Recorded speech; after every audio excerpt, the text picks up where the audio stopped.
So Stuart, we're back in and around a little bit more now. The start date for the new season seems to be edging a little bit closer. What can you tell us about the preparations so far? Yeah, they're beginning to get in a bit of a swing now, which is good. For the last couple of weeks it's been more sort of promising news about getting a start date and trying to maybe begin the recruitment. But it's great even just to be down at the ground. I think it's over 4 months since we were down here. The first time I've been out on the pitch. I think last time we were coming away from walking off this pitch, we managed to beat Plymouth in an exciting game. Obviously Plymouth went on to get promoted, so no, it brings back good memories to get down here, and that's the start of hopefully things swinging into action. Been a very strange period with the pandemic and everything that's brought. We're still sort of in the middle of that a little bit. What has that meant for yourselves and people like yourselves and Kenny in terms of preparations and how we've had to adapt to different situations looking forward?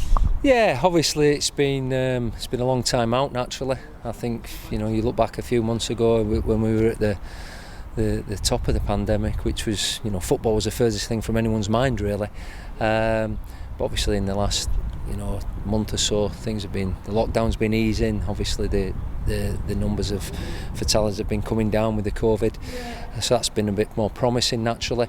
So now it comes a stage when a lot of other businesses are getting back to work and the economy's up and running, so we've started really focusing now what we get paid for, which is trying to put a football team out that the club and supporters are going to be proud of.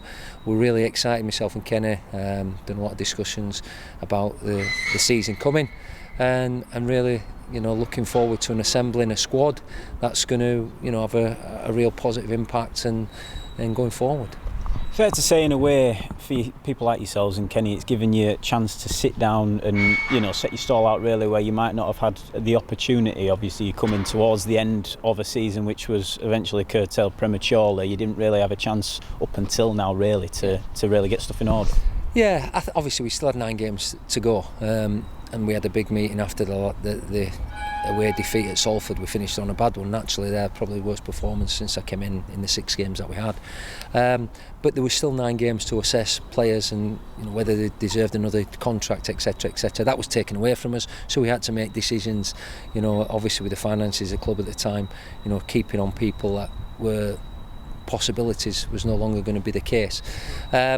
But now it's a fresh start. Obviously we've got 14 lads who have been who were contracted for this season. A slight imbalance in that, as we know, with 4 centre halves and 4 or 5 centre forwards as well. So we've got to get the balance right. We know which areas we've been looking at and looking for, and then it's just been that many different scenarios about a cap which has now gone up slightly than what it was first originally going to be. A start date has been changing, so there's been so much discussions in the last month about getting back, and then when we can get players in, supporters in. Obviously there's going to be a 20%, it could be up to 50% of people coming in, so there's lots of things still to organise behind the scenes, but we've got to focus on how we're going to be next season, and we've got an idea of the way we want to play. Hence, the recruitment, it'll be along that lines what we're looking for. As I said before, we want hungry players with desire. Now, people say young and hungry.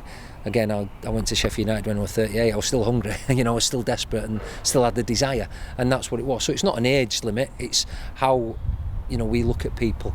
Have they got a point to prove? Do they want to come and play here and get into our philosophy, what we're after? And we obviously want good footballers. Maybe a difficult one to finish on, but with that start date maybe looming or beginning to loom, you could say, how far off do you think we are from getting the full squad together and being able to ready to compete and get ready to go?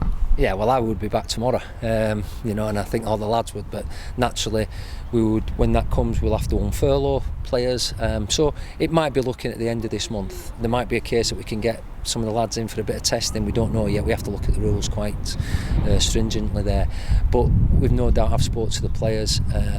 They know what they're expected. It's unlike anything else. It's like coming back from a long-term injury really, because the players have not done anything for before 4.5 months. It's not like a normal close season where it's 6-8 weeks. So there will be difficulties, but I'm sure, speaking to a lot of lads, through boredom as much as anything, there probably will be going out for runs and getting out the house and keeping fit. Naturally, your football fitness and sharpness will take a while to come, but the sooner we can get together as a group and start building for what we want, I'm really looking forward to it. Myself and Kenny were saying the same. You know, when we went in at Scunthorpe, we didn't have a pre-season. We came in here, we didn't obviously a pre-season. If you want to get your ideology over to them and the way we want to play and how we're going to play, then to have 6 weeks training with them is exciting. You know, as I said, we've got an idea how we want to go about things, in a manner how we want to play, and we're looking forward to working with the players, trying to improve them, as we say, and then hopefully be successful.